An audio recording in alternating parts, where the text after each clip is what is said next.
and welcome you all to this online gathering of the Christian Leisure Scholars. We try to do this about 3 times a year, and we usually begin by letting people who are here for the first time say a few things about themselves. So we'll do that, and then I also know a few of you have had some interesting things in your life since the last time we've met, so we'll do that next. And our starting time might be a little, for the first presentation, I've already mentioned this to Kevin, might be a little bit after 1:10, but our speakers have if they start a bit late, they still have the same amount of time I originally told them that you have to speak. So, but it's just nice to sort of meet everyone first. So on my, let me see, I just want to make sure, yeah, so I started the recording. On my screen, I think the first person I see that is with us for the first time is Delinda Carr. And so maybe you could tell us a little bit about yourself, where you live, what you do, why you're interested in this group, and so on and so forth. Just a few things so we get to know you. Sure. Thank you. I appreciate the fact that I can be a part of this group. I'm in Arizona, so it's getting into our wonderful time of year where it's beautiful.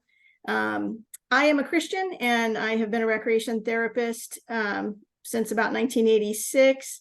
I love the field. I love what I do. My motto has always been to improve the quality of life for people with disabilities. And as a Christian, that just includes a relationship with God.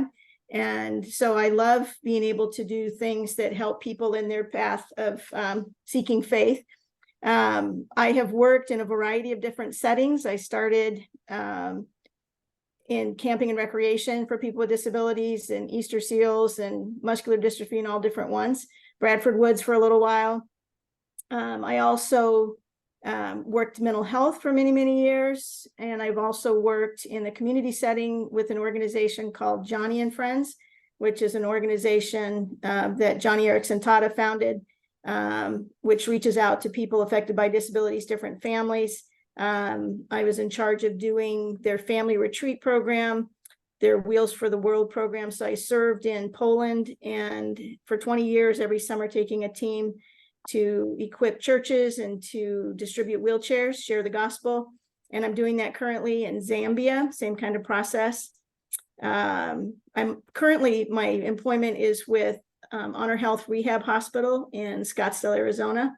I love what I do here. I am the chairman of the Spiritual Support Committee, and we do, we have a variety of different things that we do to help patients on their spiritual path while they're here in the hospital.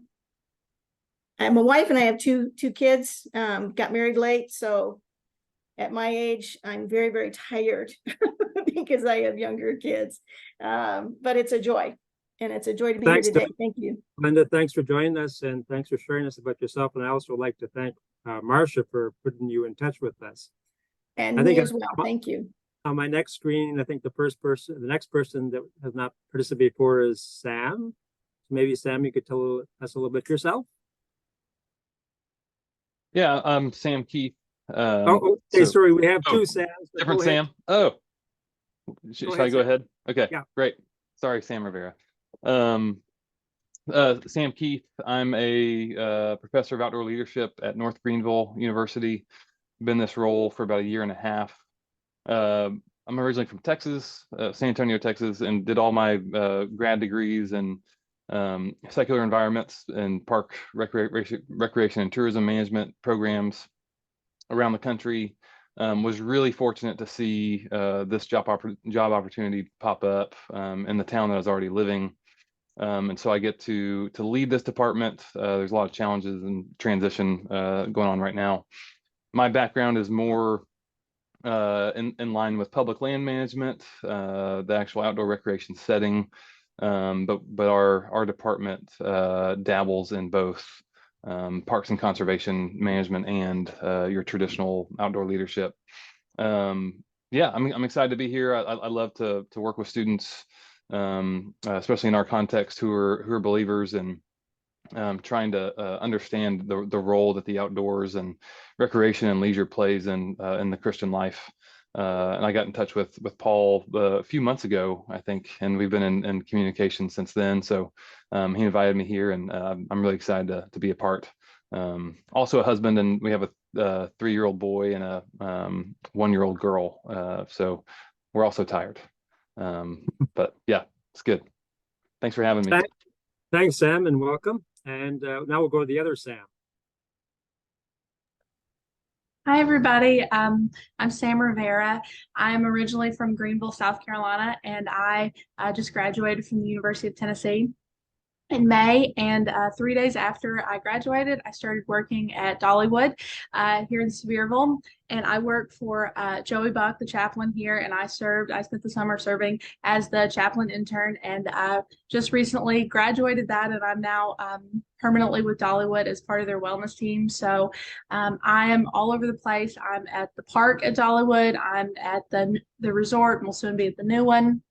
And I really just, it sounds odd, but I walk around all day. And I walk around and I greet our employees, and I try to show them the hospitality that we expect them to show our host, or our guests. So really just making it easier for them to do their jobs. And my background is in children's ministry. And so it's really interesting to be able to go out every day and meet people where they are instead of them coming to me. Thanks, Sam. And Camilla, I think you've been on our list for a long time, but I think this is the first time you've actually participated. Is that correct? It is. I'm glad to finally be here, and thankful that you have been kind enough to continue to extend invitations, even though I have not yet been able to attend. So I'm really grateful to be here today. Yeah. So I am currently a professor at Brigham Young University in Provo, Utah. And I have a background in parks, recreation, and tourism. My master's degree is in youth and family recreation, and I have a PhD from North Carolina State. I have spent most of my career studying families and the role of shared experiences in developing higher quality relationships between family members. And now I'm kind of in my new role at this university, expanding that to relationships among social groups in general, and what can we do to design experiences, shared experiences specifically, that really, as a a follower of Christ, someone that really values the directive to love and serve, that we can find ways to design and stage experiences that tap into those things and help us form community and belonging. And so that's something that I'm just very interested in. And again, I'm really glad to be here today and excited to hear from you all. Thanks, Camilla, and welcome. Now, I know our two presenters have not been part of this group before, but we'll introduce them before they start talking. I know there's a few other people that have had transitions. So, well, one of you, Jason, has some really exciting news, and I said he can share his screen. So, Jason, did you want to do that right now? Oh, Paul, yeah, I can do that. Sorry, I have my camera turned off. I'm still in the process of taking care of my baby. So the good news that I wanted to share, and Paul knows this, and I got some pictures that I wanted to share. We had our first daughter born in June 28th. I just have a bunch of her photos. The one on the very left was when she was in the hospital after she was born. One on the very top right is her first attending her church. And she's now 3 months years old. We're really blessed. My wife and I, Paul knows both of us. Usually we would attend, but she's doing something else, and I'm holding the baby while I'm speaking, so I got my camera turned off. But yeah, it's a blessing. We're having a wonderful time. Little less sleep, less time, but it's just different life. But we are enjoying every bit of it. So thank you, Paul, for giving me this time to introduce Tahe to the group. Well, congratulations to both you and your wife. Don, I know you've had a transition. Do you want to briefly just mention that? Don DeGraff?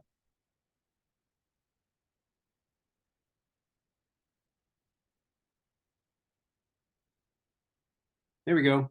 thanks, Paul, and thanks for being persistent in inviting me to these pieces as well. But I retired this summer and have some more time and really wanted to kind of get back into some of my roots. The last 10 years I've been involved with study abroad, and so gotten away from the leisure, park, and recreation kind of emphasis. But as I retire, and I'm heading back to Indonesia this summer as a Fulbright scholar to teach. And so I just kind of reconnecting with the roots and just glad to be with you all today. So thanks, Paul. Thanks for the invite. Thanks, Don. And Marcia, I know you had a transition as well. You want to mention that?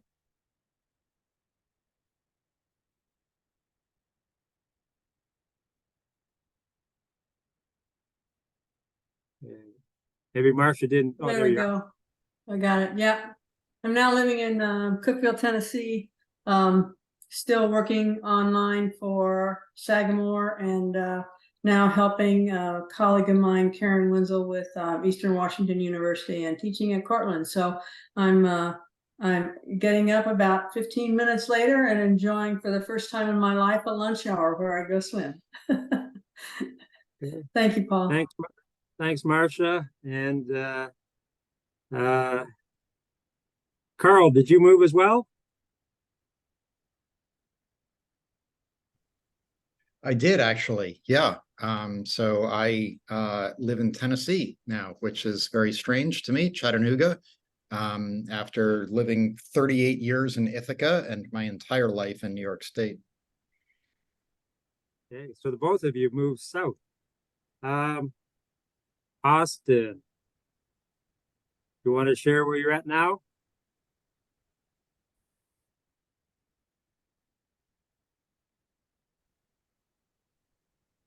Yeah, sure. Am I visible? Yes. Yep. So I just took a new position up at Brevard College in North Carolina from Toccoa Falls over in Northeast Georgia. So not a very long distance move, but definitely new for me. Okay, thanks, Austin. And John, you took a trip somewhere. Do you want to just give a brief second report on that? You mean me? If you mean me, yes. Yeah, no, that was for work. It was for work, my trip. So I spent 2 weeks in Brazil, in Belo Horizonte, working with the university there. My area is online learning these days, so I was helping the faculty develop online programs and a strategy for online stuff. Hey, just one of the things that really jumped out at me, and it was a bit, I could say it was shocking for me because I'm not used to it, is that the massive difference in poverty and social levels, you know, within Brazil. You'd be like, I was in a hotel that was reasonably close to the university, and next door was, you know, physically next door there'd be a shanty town, and then the next door that would be a gated community for 3 doors, and then and things like, and stepping over, I went to Rio de Janeiro I had to go down there, and I was stepping over, like as you stepped out of your restaurant at night, you're stepping over a child being put down for sleep that night who would be sleeping on the doorstep.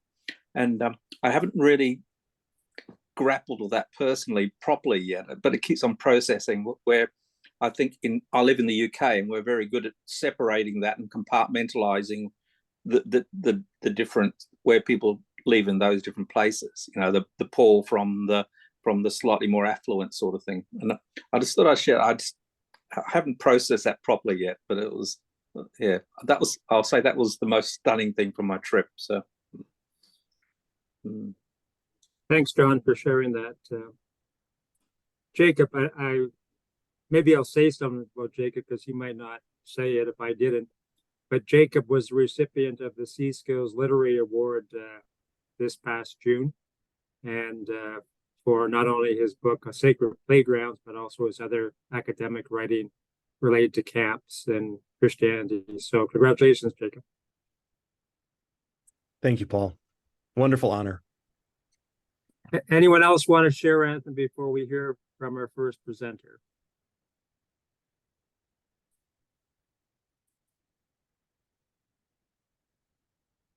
Okay, we'll go to our first presentation, which is by Kevin Gary. And Kevin is a professor at, now I'm not sure whether I'm going to pronounce this right. I've seen this university name before, but I'm not sure whether I've ever said it in public before. Valparaiso. Okay, thank you. And he's also the author of a book, Why Boredom Matters, Education, Leisure, and the Quest for a Meaningful Life. And that is the topic of his presentation as well. So, Kevin, feel free to give us a little bit more background about yourself, like others, before you begin. And then, as I said, we're about 10 minutes behind what I said we would start the presentation, but that's okay, because it's always good to hear from everyone. So you will have 15 minutes from when you start, not from 15 minutes from 1:10. Okay? Thank you. Thank you. If you could maybe give me a 1 minute notice when I'm about due with time. Okay, yes. Well, it's wonderful to be here, and I just want to echo others and thank you, Paul, for your persistence in inviting me to be a part of this. Sorry I missed the last gathering, so I'm really grateful to be here with you all. I also echo the theme of being tired. I have 3 teenagers, and so navigating that has been very exciting and exhausting, but also full of joy and wonder as well. I've been at Valparaiso. This is my 9th year, and I get to teach. I'm a philosopher of education. I studied theology as well, and get to teach in theology as well as education. And then there's a Great Books Honors College that I get to teach in. So it's a wonderful hybrid mix of classes. I studied at Notre Dame, and a long time ago in a previous life, I was studying to be a Catholic priest. And it was really in the second year, kind of a quasi-novitiate year, when this whole idea of Christian leisure kind of opened up to me, reading authors like Henry Nouwen and then later Joseph Pieper. And so it's made a deep impression and stayed with me, and that's really what has inspired this recent book that I wrote. I would say the thesis of the book is we avoid boredom. Kierkegaard talks about lives being kind of the dominant ethos of a life can be boredom avoidance. And in avoiding boredom, we miss out on leisure. And so that's kind of the big picture. And so I start with the problem of boredom. I should mention too that I was a high school teacher for 10 years, and boredom in a high school classroom can be a classroom management nightmare. And so, you're trying to keep your students engaged, but what I found was in avoiding boredom and trying to be a stimulating, engaging teacher, I was not guiding my students nor myself to how do we contend wisely with this mood state? What's the right or appropriate way? I'm reminded a story from my son when he was in kindergarten, his first day. I asked him, how did it go? I asked Lucas, and he said, Dad, I'm tired of hearing about hallway procedures. I don't think he knew what that word was, but apparently it had been, grilled into his mind. And his takeaway on day one was that school can be a boring place. And I found his description quite amusing, but also was sad that this is his takeaway on day one of kindergarten. And so I start with the problem of boredom because it's this pervasive, enduring problem. And a lot of the psychology I find is diagnostically very insightful, but it doesn't offer much normative wisdom or guidance on how to contend well with boredom. And so I look at the lineage of this phenomenon, going back to the early Christian fathers and writers like Evagrius. Boredom, Evagrius describes it as one of the 8 deadly thoughts, acedia. And when we're bored, Evagrius says it downstream from boredom, all kinds of vices can flow out of boredom. And interestingly, this correlates with so much of the research in psychology, where boredom is causally linked to eating too much, drinking too much, spending too much, gambling, idling our time. And so we are not really educated in how to contend wisely with this mood state. 100 years ago, there was a vision of education, and it's called the Cardinal Report on Secondary Education. And I was surprised in looking at the 7 outcomes for what high school students should be able to know and do. One of them is the cultivation of leisure. In 1918, that was the charter vision for high school education in the United States, which is amazing because when you look at kind of national standards, I don't think there's anything leisurely or contemplative. It tends to be, you know, we're going to lose in the competition with other nation states, so we need to be good at math and science. And so this idea of Christian leisure or leisure at all has receded from view. So starting with the problem of boredom, I look at 2 different ways we respond to it. The most common response is we avoid it. Walker Percy described modern life as a sophisticated boredom avoidance scheme, and we've gotten very good at finding ways to avoid boredom. And the most iconic way we do it is with our smartphones, so we can constantly avoid boredom. And you know, it can be a painful thing. There was a study done where people were asked to sit with their thoughts for 15 minutes, and you know, or they could put their finger in a machine and receive a really painful shock. And they did disaggregate the data along gender lines. And I'm just curious, what percentage of the women do you think shock themselves? This is not a rhetorical question. Someone feel free to offer up a percentage.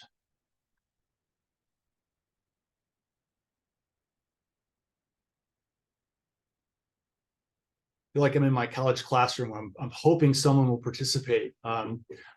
Any takers? What percentage of women opted to shock themselves rather than sit with their thoughts in a room for 15 minutes? Paul, what do you think? I think it'd be very low. It was 32%. So 32% of the women in the study opted to shock themselves rather than sit with their thoughts. And to be clear, this was a painful shock, which they had them receive before the study. What percentage of men do you think opted to? Paul, you're my star student today. I'm gonna call on you again. What percentage do you think?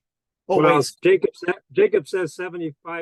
Before he came out with that, I was going to say twice the amount of the women, so 60-some. Jacob, that is, one person guessed 98% when I was talking to a group, but it's 67%. So literally 2/3 of the male participants would rather experience physical pain than the pain of boredom. And I find this to be a fascinating study because we're just so hardwired and culturally conditioned to avoid boredom. Our economy thrives on our becoming bored. We need to get the latest iPhone, whatever it is, because you know things kind of wear out and lose their novelty and their freshness. So that's the dominant response. The other response to boredom is this resignation, where we're stuck in a boring situation. I see this in classrooms as a high school teacher and a teacher of teachers, where the class can be quite boring, and oftentimes there's misbehavior, but instead of disruption, the students just resign themselves and they just are stuck and they're docile. And so there's a lack of really a lack of agency to think there's maybe a way I could make this a more meaningful space. I was in one class where a teacher gave students or had students copy a PowerPoint for 45 minutes, word for word. And I turned to one of the students and I asked, is this a common, day? And the student said, we do this every day. And it just was, to me, the resignation response to boredom. There was one student, though, who was doodling in her notebook. And it was just this beautiful possibility of creating art in the midst of a situation that is situationally quite boring. So let me pivot now to leisure, because I think you've got boredom. And I'm thinking with Aristotle. Aristotle looks at a variety of mood states: fear, anger, anxiety, and he puts them on a continuum. We can underreact or overreact when we experience the mood state of anger. So too with the mood state of anxiety or fear, we can underreact or overreact. And I see this also with boredom, where we've got either avoiding on the one hand, or resigning ourselves to it on the other. And the middle way, the practically wise way, I argue, is this cultivation of leisure, noble forms of leisure. And so what am I thinking about when I talk about that? Aristotle talks about life can be just work, and amusement. And so we work, we're on, and we need to relax. And amusement is so wonderful because it enables us to just get a break from work. And amusement in Aristotle's work is literally defined as that which is not work. However, this relaxing and working, they can play off each other such that life is just constituted by these two spheres. The middle sphere is the cultivation of noble forms of leisure. And I'm thinking with Joseph Pieper here. And I've given this talk in a variety of contexts, and I'm really excited to get your feedback because I find explaining what Christian leisure is can be difficult. So I'm going to give it my best go here, and please push back or challenge or think with. The way I understand it is one way to think about when we're at work, we have to be on. We have to be professional. We have to be engaged. Our minds are kind of taxed with whatever it is we're doing when we're at work. And then when work ends, hopefully we get some time to relax and we seek amusement. So the mind at work is an active, engaged mind. The mind during amusement is able to just relax and be passive. There's a wonderful essay by David Foster Wallace about going on a cruise. And this is kind of a signature event of I would say modern leisure, not Christian leisure, where you just get to relax and everything comes to you. You don't have to think. Another version of this would be just the scrolling that we can do now on TikTok or Facebook Reels or YouTube, just these passive forms of consumption, consuming media. And so you have two very different ways the mind is working. The one sort of being on and trying to be engaged, and then just needing a break. And then we just have this sort of passive leisure. This middle space is both active and passive. Joseph Pieper talks about this ability to be receptive to intrinsic value and intrinsic beauty of something. And it requires more than just scrolling on TikTok or Facebook. I'm kind of being hard on social media. And not to say that life can't have amusement and social media, but it tends to be work and amusement taking up all the oxygen in the room. To cultivate noble forms of leisure is to cultivate this sustained kind of appreciation for intrinsic value. And there are a couple of things that stand out in that process. One, quite simply, is the ability to keep our attention in a sustained way on one thing. T.S. Eliot talks about, we're distracted from distraction by distraction. The bored mind is prone to be distracted and interrupted. The mind that is capable of leisure is able to enter into something and stay with it. There's a wonderful philosopher of technology, also a Christian, Albert Borgman, who just passed away. And he talks about what he calls focal practices. And the word focal actually comes from the Latin word focare, which means the hearth.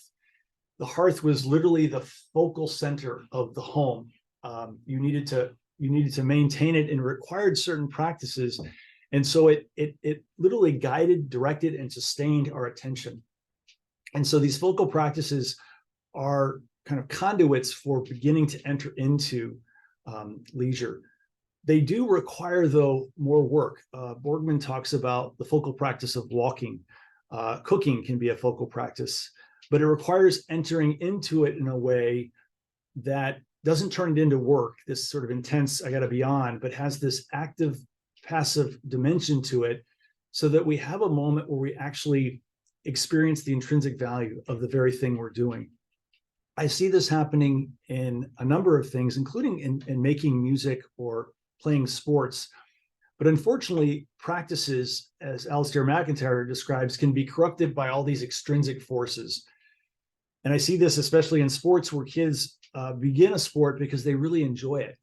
I think there's something leisurely. They're experiencing the intrinsic fun and value in actually just playing a game. But then when it becomes intense and it's a competition, and now sports have become so hyper specialized. My son is in tennis, and the money and the different things that he needs to do, and the coach is saying he needs to practice 6 days a week. He's just losing a sense of, I think, the intrinsic value and wonder there is in a game like that.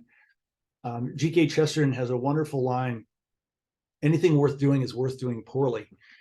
And I think what he means by that is entering into a spirit of leisure that appreciates intrinsic value and intrinsic worth in simple things. In the encyclical Laudato Si, Pope Francis, this is the one that came out about 5 years ago on the environment and concerns about how we're impacting the environment negatively.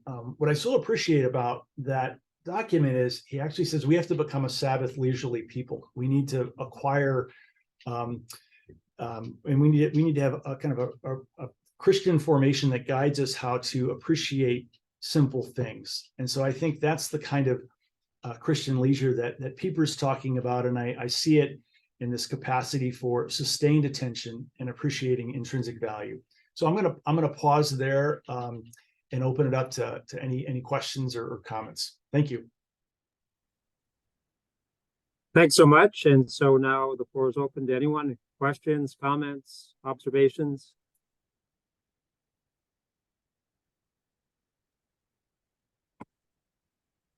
Thank you so much. That was wonderful. And I've already looked up your book and I'm really excited to read that. I'm so interested in, and you said kind of about halfway through or a third of the way through that, you know, economy thrives on us becoming bored.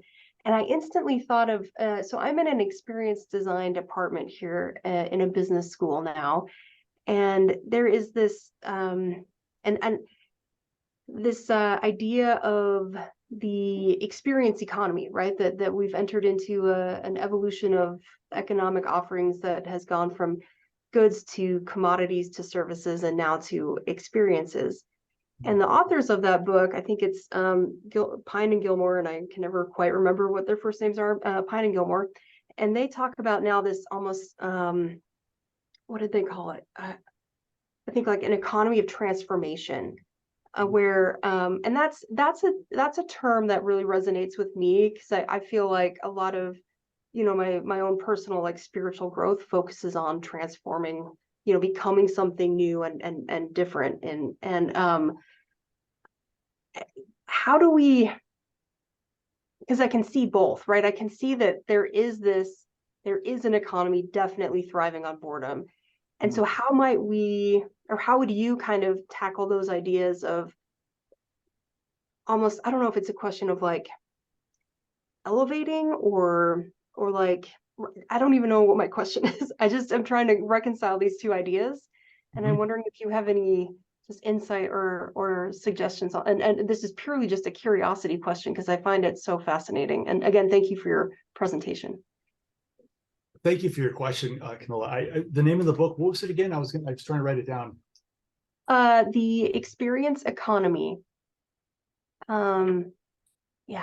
Yeah, I guess I'd want to look at the quality of that experience and what is going on with the mind in that experience. There's a documentary that came out 3 years ago on Netflix. I think it's The Social Network. I don't know if you saw it. It was essentially looking at how social media, you know, draws us in and really turns us into addicts. And there was one commentator. Well, it was always interesting to see that the tech mandarins don't let their own children use technology, which is interesting. They're the ones designing all these applications, but they have very strict limits for their children, which I think is so telling and revealing.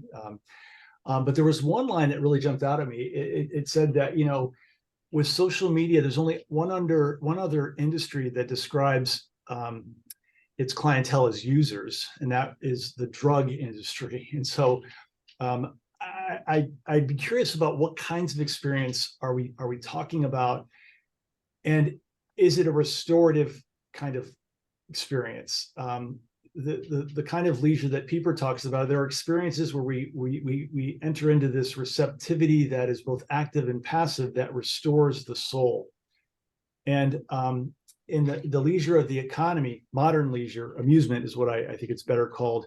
It's designed to empty us and to want us, keep us hungry for more, and essentially addicted for something. So I guess I'd be curious, what kinds of experiences are they talking about? No, and that's actually, so I think it's been long enough since I've read that book, and but now that you've talked about, I think they do have almost a, if it's a matrix or some kind of designation of different types of experiences that you can design for or stage. Yeah, I think that's coming back to me now. Thank you. Thank you. And Carl, thanks for the note. Yes, it's the social dilemma, not the social network, which was about the founding of Facebook. Social dilemma. Yeah. Yes. Carl, I think you have a Yeah, I'll just offer one very, very brief sort of comment that occurred to me as you were speaking about sports.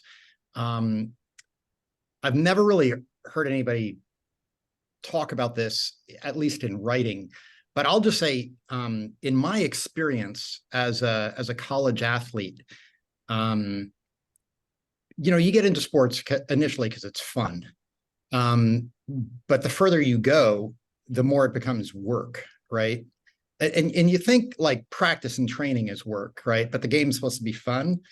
And what happened in my experience, and I think it's very common, is that got exactly reversed. The games were so high pressure that they were no fun whatsoever. They were pure work. The coach screaming at us and the whole 9 yards. But practice, that's when we could be subversive, we could goof off, fool around, and we turned the practices into great fun. So the whole world of organized sports has this kind of strange topsy-turviness to it when it comes to work and play. Practice to me is more playful than the game itself. I worry that even practice has become corrupted, though, increasingly for young athletes with coaches. See, that's at the young age, the coach has so much control over the youth, right?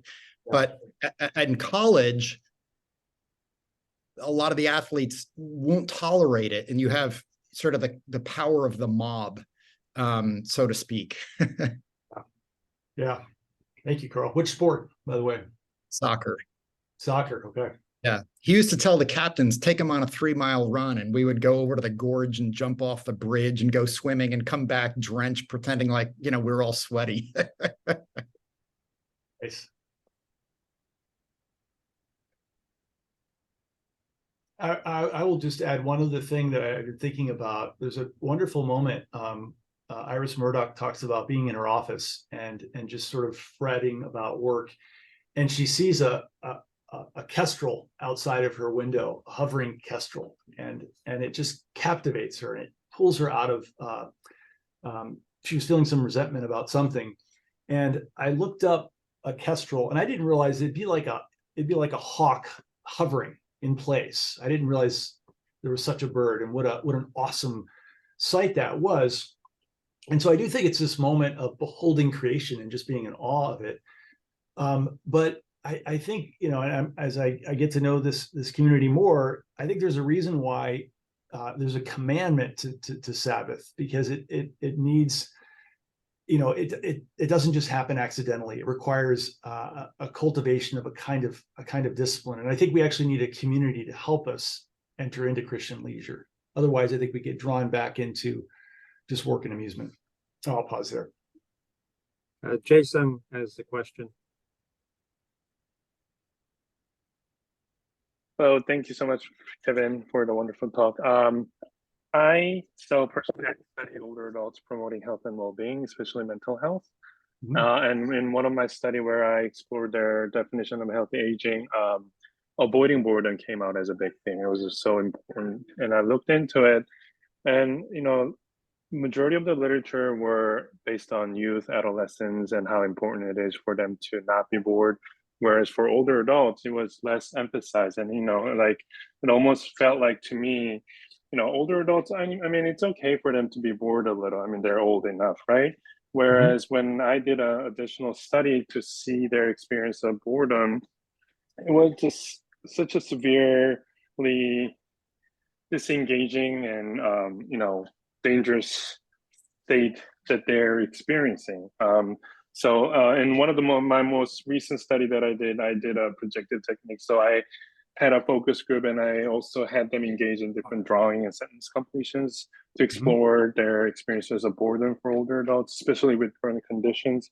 And it was just such a devastating pictures that they were drawing, like picturing themselves being bored, their experience of being bored, And it was just so powerful to me. And I just, I'm realizing more and more how being bored for older adults just means almost like, losing a meaning or a sense of life. It was just almost a disconnection. They describe themselves as being lost, useless, just waiting to die at a nursing home, things like that. So I just wanted to add that. And I definitely plan to continue this line of research and, wanting to explore more about, how we can promote different leisure activities to help older adults not experience boredom, but be, more healthy aging. Thank you. Thank you. I will look you up, but if you have something you can send me, I would love to read your research. I think that is I think that is so so important, and as you said, understudied, underdeveloped. Augustine talks about this distinction between being curious and being studious, and curiosity, he has sort of a negative understanding, which I think is insightful, that it tends to be more towards spectacle and more voyeuristic. And thinking about my parents' generation, some of them, not all of them, are just completely wrapped up in the news, whether it be on the left or the right. The spectacle of news, it's just constantly jarring our attention and trying to constantly up the ante on novelty. And you're not going to believe this breaking story, which is, I think, avoiding boredom, and it's not cultivating leisure. There's a wonderful book I read by Norman MacLean, who wrote A River Runs Through It. He has another book, Young Men and Fire, and he wrote this in his 80s, and he said, this project was my anti-shuffleboard philosophy of old age. Shuffleboard being kind of like, I don't know, Candy Crush, or just some of the mindless solitaire games that we can get drawn into. And so I think, to your point, Jason, it's a really important area for a sense of meaning and real purpose.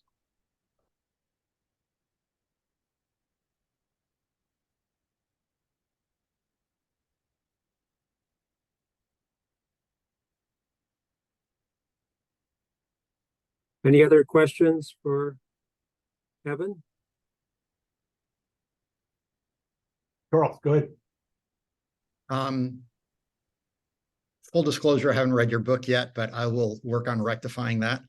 I'm curious if you get into or have any thoughts on boredom as a kind of ground or basis for creativity, like things that can come out of boredom.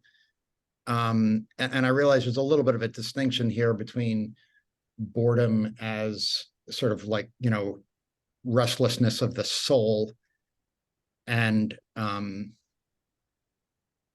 clearing one's schedule and having time that's not sort of occupied. So I like to read, but sometimes I wonder if I read too much because I fill every moment with reading something, and maybe I should just sort of be still and allow my mind to be emptied of the things I'm thinking about.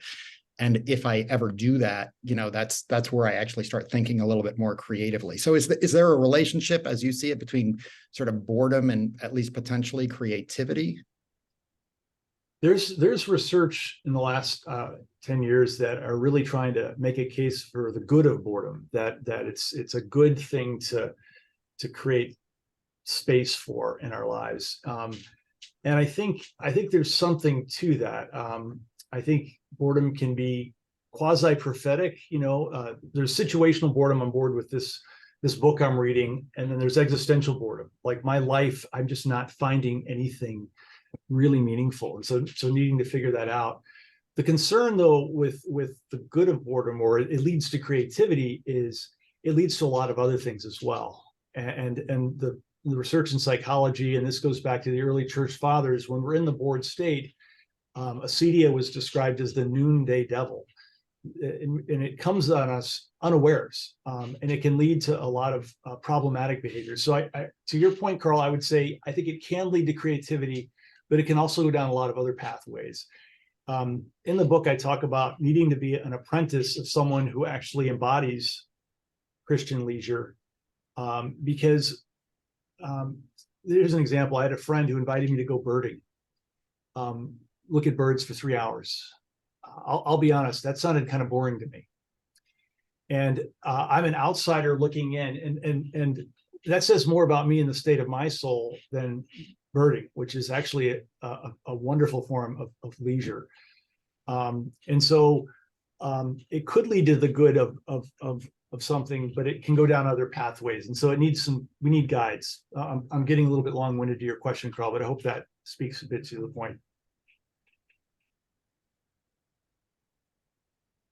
We have time for one more question before we move on to Patrick's presentation.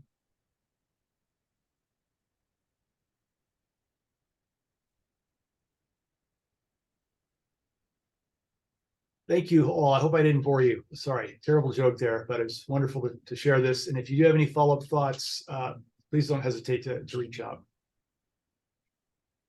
Okay, thank you. And there'll be opportunity at the very end after Patrick's presentation and questions if anyone has additional questions for Kevin that could be asked at that time as well. So we'll move now to Dr. Father Patrick Kelly, who's a professor at the University of Detroit Mercy. And he has a recent book come out this year, Play, Sport, and Spirit. And I've asked him to focus more on play and spirit since we're a leisure studies group and we're not a sports group or sports management group. So Patrick, I'll turn it over to you and you can share your screen.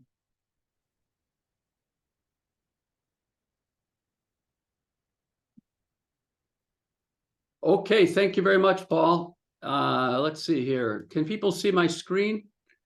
Whoops, just one moment. Yes, that's great. Okay.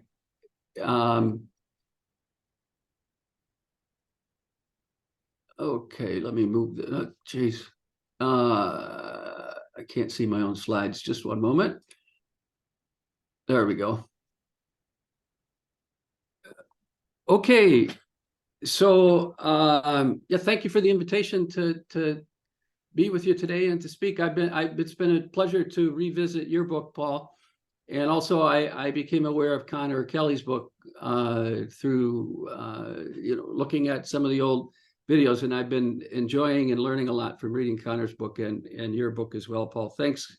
Thank you, Kevin, for your talk.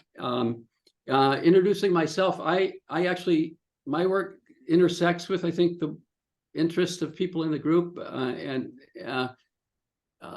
I started, it comes out of my own background playing sports like Paul mentioned. And so, my questions, my interests are related to that, actually very much related to things that were talked about earlier. So Paul has asked me to focus more on the play and spirit part of the title for the book. This is the table of contents if you're interested in it. So scholars in many disciplines have pointed out that, like leisure, play has not been paid attention to in itself. If to the extent that scholars have attended to play, the focus tends to be on what is it good for, and it's regarded instrumentally. Oh, by the way, before I move there, maybe I should also say, so a little more by way of introduction. I did my doctoral studies at Claremont Graduate University. I went there because Mihai Csikszentmihalyi, the author of Flow Theory, was there at the time. And so I ended up working closely with him. My doctorate was in the area of theology and culture.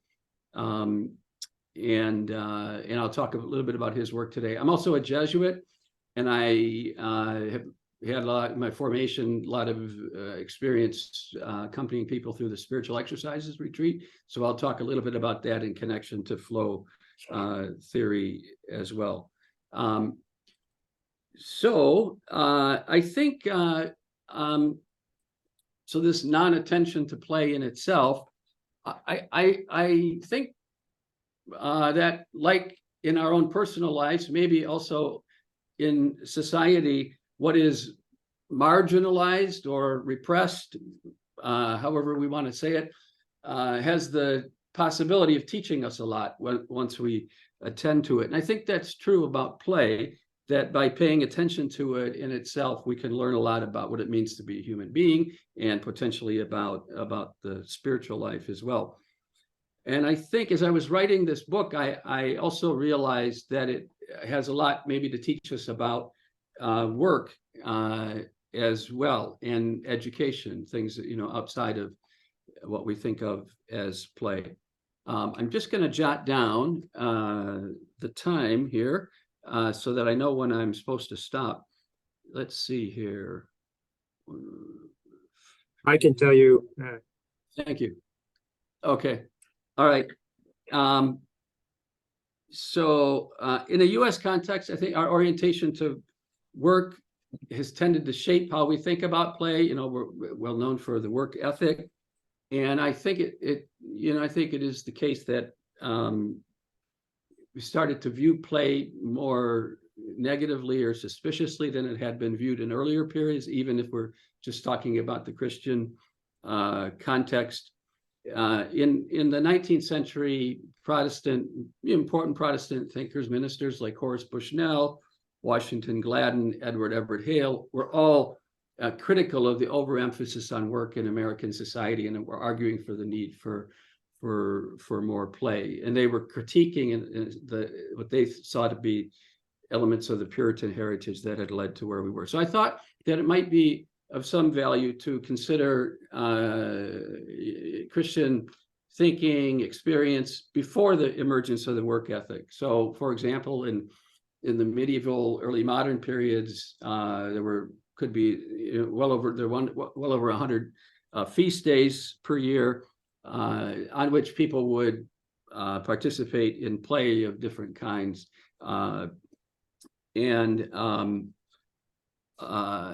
According to one historian, Thomas Aquinas was actually one of the more important influences on preaching in the late medieval period with regard to this question about play and in the Christian life.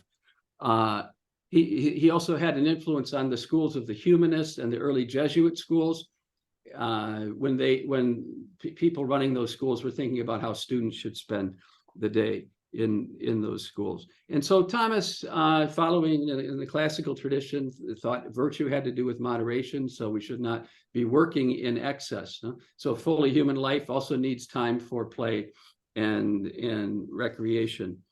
He even says that there can be sin in a lack of play.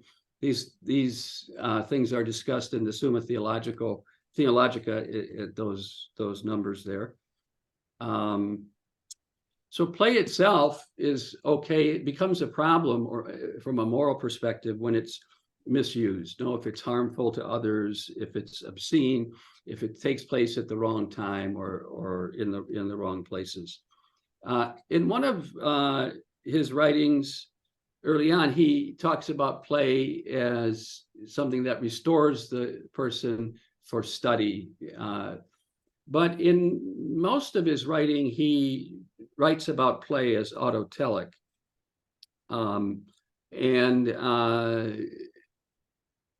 Being in the tradition of Aristotle, of course, he recognizes the objection. If we're, Aristotle thought virtuous activities lead to an end, and so he raised this as objection to himself. How can play be virtuous if it's done for its own sake? And he says the following actions done playfully are not directed to any external end, but merely to the good of the player insofar as they afford him pleasure and relaxation. So the end of play in this sense has to do with the human person, the human person being fully alive. Just to connect theologically, since this is a very short talk, just to say Irenaeus saw human being fully alive as giving glory to God. So Thomas also describes contemplation itself as play in one place. And then he says that this makes sense to do so because both are enjoyable and we do them for their own sake. So I don't know if you can read the screen. I myself cannot read most of it, but some of it. Yeah, I can see it. Okay. We enjoy playing. There's the greatest enjoyment of all to be had in the contemplation of wisdom. Secondly, playing has no purpose outside itself. What we do in play is done for its own sake. Same applies to the pleasures of wisdom. And he cites Proverbs. I enjoyed myself every single day playing before him. So when I was in doctoral studies, I showed that quotation that I just had on the screen to Mihai Csikszentmihalyi. And he, who grew up in Italy, went to Benedictine schools early on. He was really taken with this, because, and he went around the office and was showing all of his colleagues this quotation. And I think that's because it correlated with what he was about. Now, he was initially interested in trying to understand what enjoyment is. He was studying painters in the Chicago area. They weren't likely to become famous or wealthy because of their painting, and yet they were completely immersed in what it was they were doing, like to talk about the subtleties of their craft. So he became interested in this. What is this enjoyment people experience when they engage in complex activities? And so in order to answer that question, he studied people engaged in different kinds of autotelic activities. In one of his first articles where he's developing this flow theory called Play and Intrinsic Rewards, he points out that play and flow are not synonymous, that almost any description of the creative process is analogous to what he's going to be presenting about flow.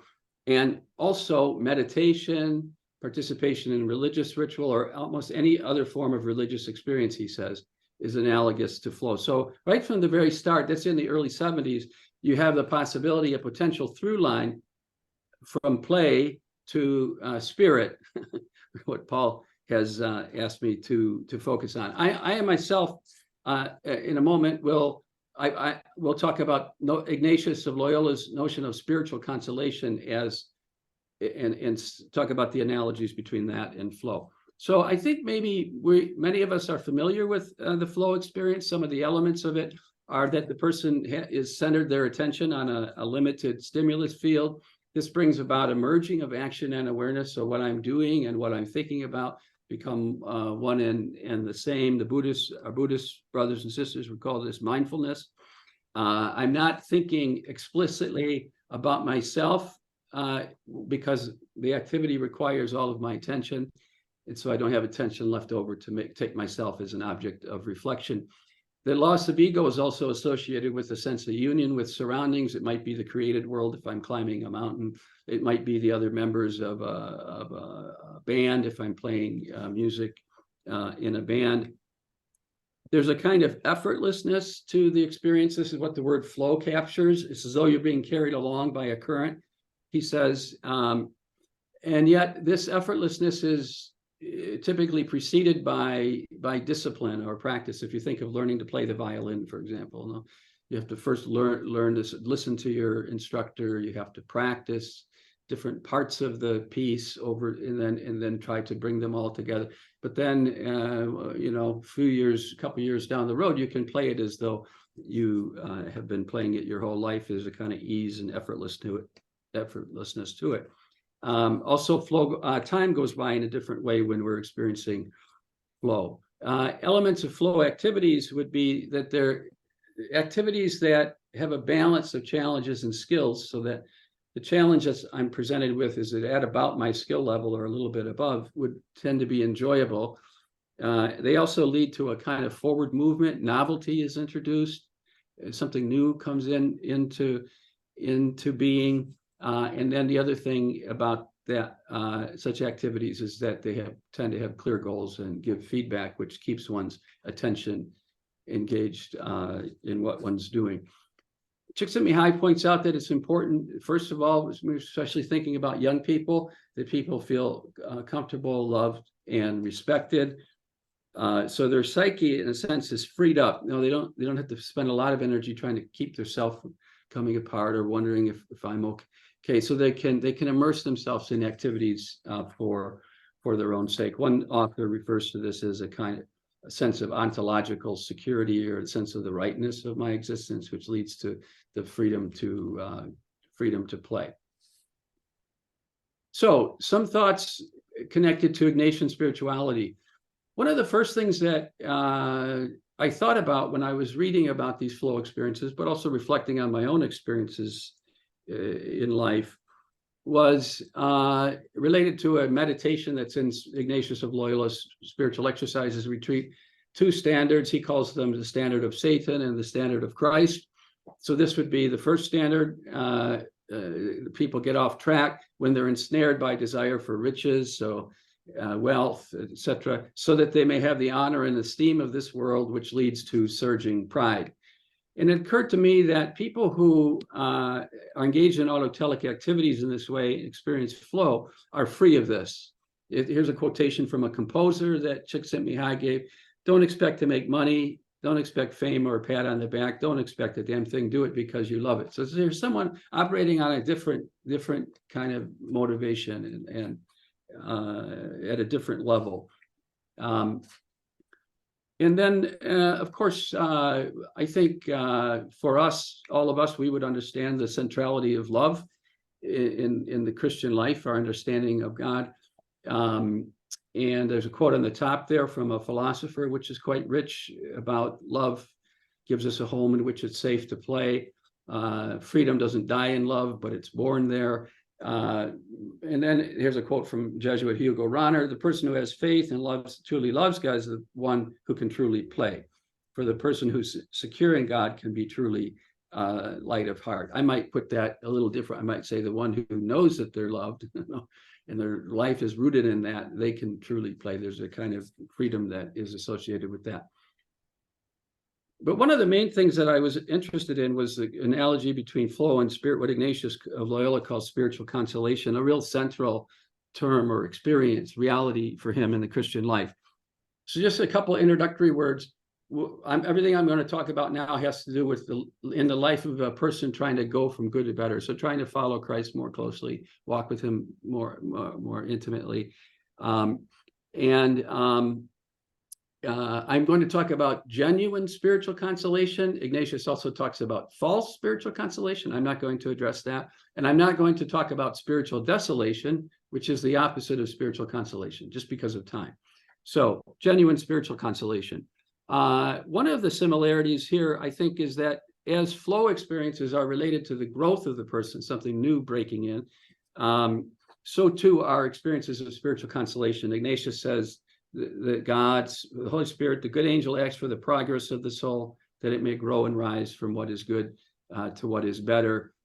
Jerome Nadal, an important early figure in the Jesuits, called the consolation a reassuring forward movement. Pope Francis recently talks about it as it spurs us forward in service to others. It makes us daring. So spiritual, for Ignatius, a person who's going from good to better, trying to grow in the Christian life, it's characteristic for God's Spirit to give the person encouragement, strength, tears, tranquility. So they're being carried along by a current, if you will. Now, just to say, it's very important that what Ignatius means by spiritual consolation includes more than what has been written about and researched about in the study of flow experiences. So, for example, we can experience spiritual consolation when we experience reconciliation with another person, when we experience forgiveness ourselves, or even in the midst of suffering or loss. So it's not to be equated with just happiness, as in everything is going right, etc. And we can talk more about that. We could give examples of that, but just for now, I'll just move on. So as we, 1 more minute. Yeah, go ahead. Pardon? 1 more minute. Okay, thank you. So another analogy would be, Ignatius says, characteristic of God give genuine happiness, spiritual joy. This is associated with spiritual consolation. When Jesus is talking about the reign of God, you might recall in Matthew's gospel, he says, the kingdom of heaven is like a treasure hidden in a field, which someone found and hid. Then out of joy, he goes and sells all that he has and buys the field.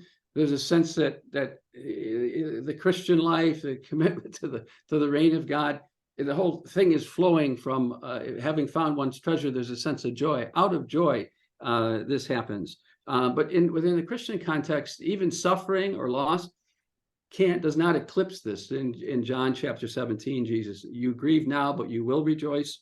I'll see you again, and your hearts will rejoice, and no one will take your joy away from you. Another characteristic, similarity, there's a kind of effortlessness to the way Ignatius describes spiritual consolation. He says it's gentle and easy, like a drop of water falling into a sponge. Or it feels like you're coming into your own house through an open door. Another time he says it's like obstacles are removed.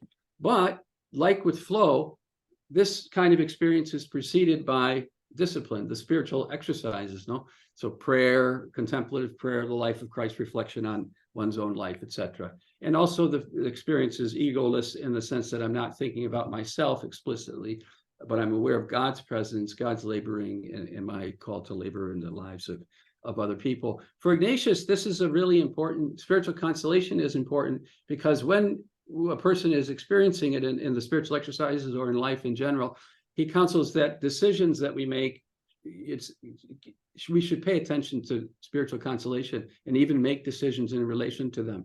Here's a quotation: genuine spiritual consolation points out and opens up the way we are to go. He says to the retreatant in the exercises, while you're in spiritual consolation, notice what it is you're drawn to at those times. You know?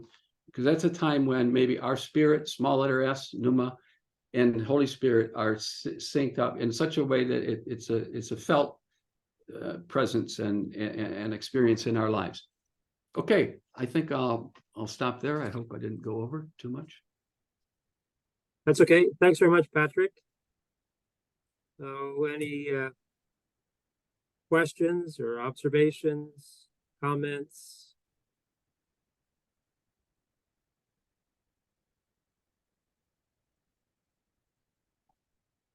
Kevin. Thank you for the presentation.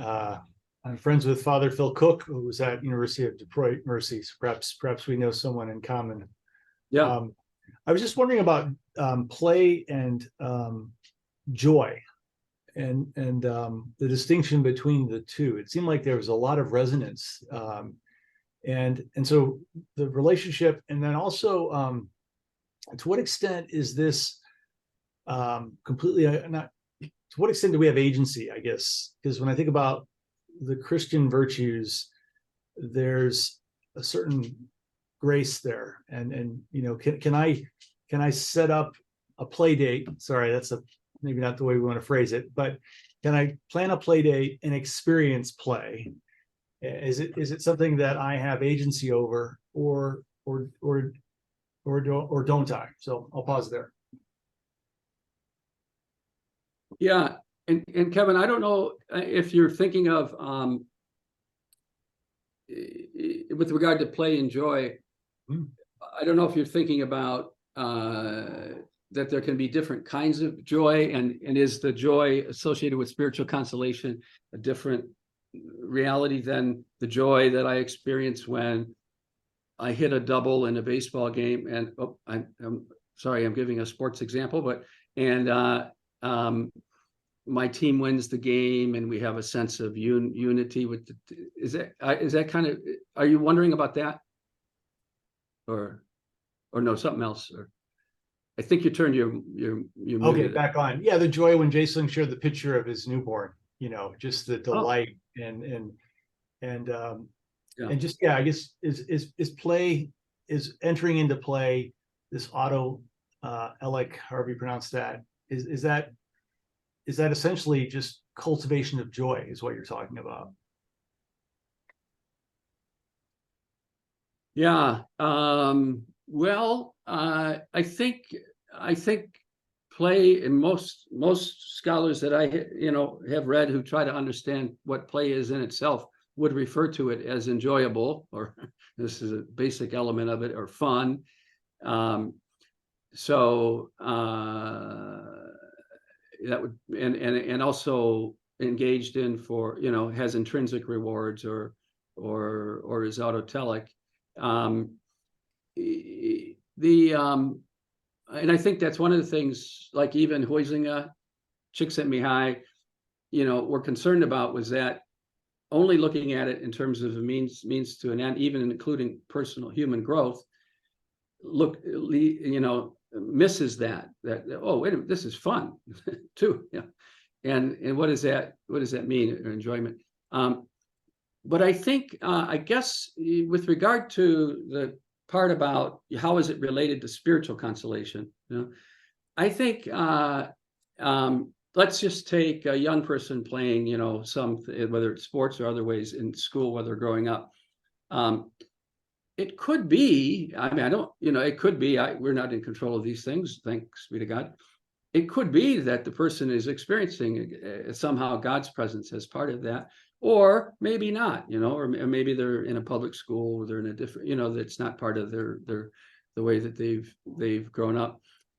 So it could be in that case that the young person has experiences that are really important, and they remember even later in their lives, right? And in a way they may have even formed them as a human being in such a way that when they learn about, when they learn, let's say they go to a Jesuit university, and then all of a sudden somebody's talking about spiritual consolation, in a class or theology class, maybe they can see like, oh, wait a minute, there might have been what Justin Martyr calls seeds of the word. Maybe there were elements in my own lived experience that were rich and important to me, and maybe they were pointers, like Peter Berger talks about signals of transcendence. Maybe they pointed at something that I'm now hearing about, that correlates with that, but it's in the realm that God is part of it, God's grace is part of it. So in that sense, it could be a way of, Thomas Aquinas emphasized grace perfects nature. So grace, God's grace, and what that can invite me to, elevates and brings fulfillment at a different level even than when I was playing with my schoolmates when I was younger. Thank you.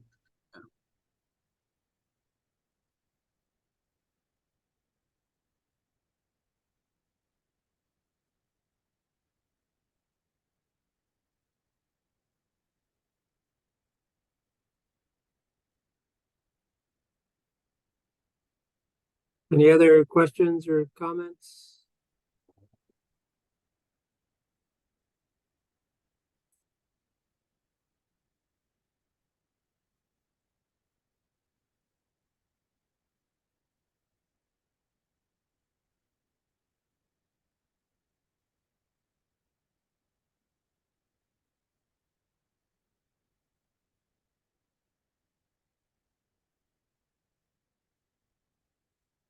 So Patrick, I'll ask one. So you were, I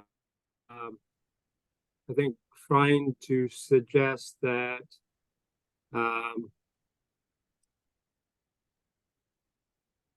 sort of written about this a bit in one part of my book, is that one of the reasons I sort of critique flow is that I suggest that people can have those types of experiences or have when they're not necessarily matching skill and challenge, or that I think you said it's not, life isn't always about having those types of flow experiences.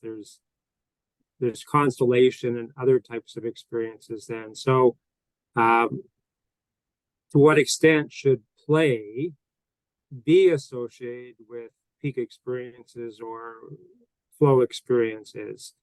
I mean, I study leisure more than I study play, but so are you saying then that we could have all sorts of play experiences that are not flow experiences, that are not peak experiences? Do you want to comment on that? Yeah.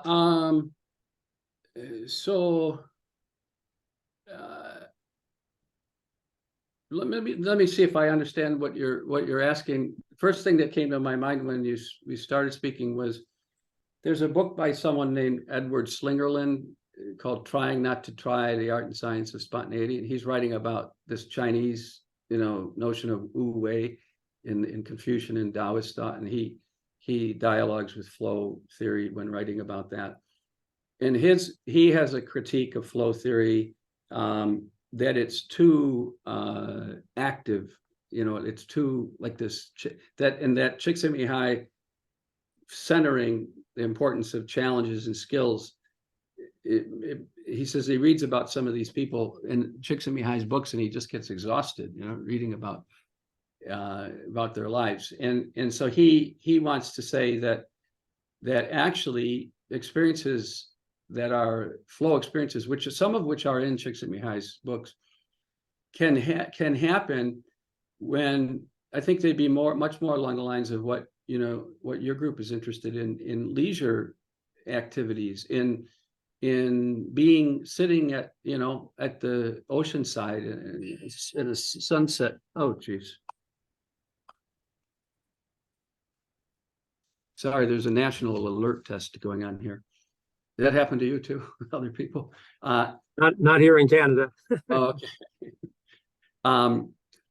So and I think, and his critique comes because he's writing about religious traditions, which provide, and he thinks that's the most important thing, that we feel connected. And for him, in the context of the religious traditions he's writing about, he's talking about, in terms of where we are in the cosmos, how we're related to the higher being, things of that sort. So I think there are elements of that critique I appreciate, because I do think that there can be there's a tendency within Csikszentmihalyi to emphasize the active activities that require a lot of energy, attention, etc. And that the Christian understanding of spiritual consolation even can happen in more kinds of activities than that. Just even if you just think about the contemplative prayer in the monasteries, it's not active in the sense that Csikszentmihalyi might be describing it. However, I will say in his defense that for me, for my interest, what I was interested in learning about initially, which had to do with sports, but also other forms of, other kinds of activities that people are involved in regularly, including in school, all of our schools, teaching and researching and learning. I think that his research is very helpful, in helping us to understand those experiences and then make links to spirituality. So I think that is a genuine contribution, but just recognize that it's not, it's a model, and it doesn't cover everything or all the dimensions of human experience. I'm not sure if I got to your question exactly, but thank you. So we have a few more minutes left, so we can open it up now to questions to either Patrick or Kevin, if anyone's thought of any more questions you want to ask of Kevin.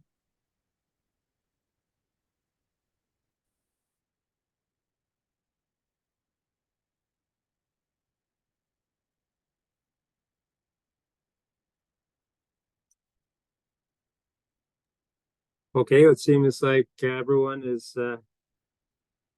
thoroughly out of questions.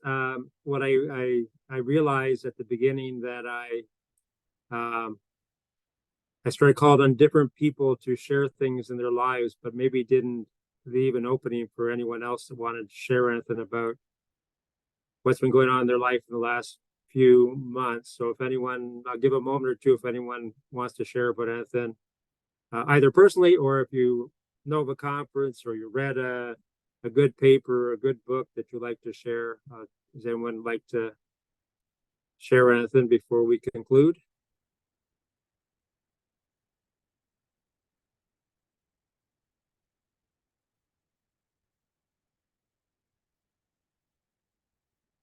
Kevin? Oh, I recently read a book by Zena Heights. Maybe some of you have heard of her. She's a professor at St. John's College in Annapolis, and it is called Lost in Thought. And it's just a wonderful book about kind of what both, I think, Patrick and I were similarly addressing. And she just has so many rich anecdotes, going from Simone Weil to Einstein to, I want to say, Mother Teresa. It's just this, Wonderful, wonderful read. Okay, thanks, Kevin.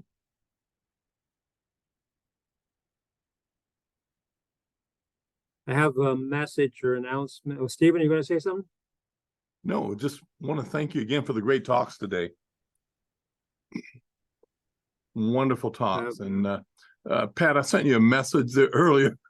I'm going to try and woo you into the Zoom room in my sport and religion class next semester. But I'm excited about your new book. I'll grab a copy and give it a good read. Great to see you, my friend. Yeah, thank you, Stephen. Great to see you. I responded to your text just now, your message. Yeah, great to see you. Go Lakers.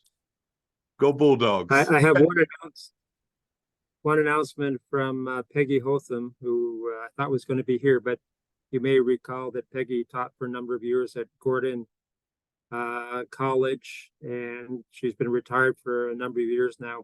She has a number of leisure books, some of the classics of leisure, and so if anyone's looking for a small library of classic books on leisure, she'd be interested in giving them to someone who's interested. So if you want to email me, if you're interested, then I can put you in touch with her. So our next gathering will be on Wednesday, February the 7th. And one of our presenters that day is be Father Dermot Tredget, talking about leisure and contemplation amongst people in senior leadership. And I'm still working on a second presenter for that day.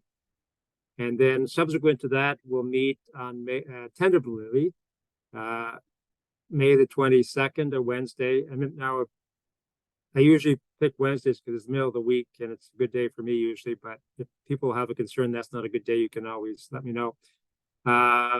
And Carl Johnson is going to present something that day, or going to work on something to present that day. So we look forward to hearing from Carl, and I'll be working on a second presenter for that day as well. So if anyone here would like to present, you can always contact me with your ideas. So just before we conclude, I wonder, Stephen, if I could put you on the spot. Usually we begin before the presentations with prayer, and I forgot or omitted to do that. So Stephen, would you be willing to close our gathering in prayer? Absolutely, positively. Thank you, Okay, Stephen. we'll bow our heads. God, our Heavenly Father, again, we come to thank you for the gift of allowing us to assemble ourselves together as Christian scholars. We thank you for our presenters today. We thank you for the gift of thought and reflection. We thank you for the production of knowledge in the form of great books. God, we would just simply ask that you continue to bless us as we tend our scholarly endeavors, but as we teach and serve our respective communities. We'd also ask that you continue to keep all of us, our homes, our families, even the places in which we worship. We would ask that again, as we get together in February and March, that your presence be in our midst. We thank you in advance in the name of Jesus. Amen. Amen. Thank you, Stephen. Thanks to all of you for being here, and we look forward to seeing you again next time. Thanks, everyone. Nice Thank you, everyone. Nice to be with you. Take care.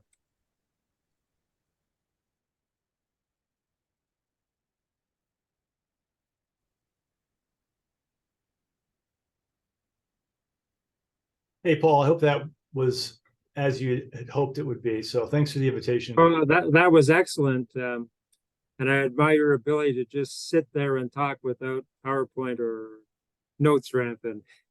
I'm just going to turn off the recording here.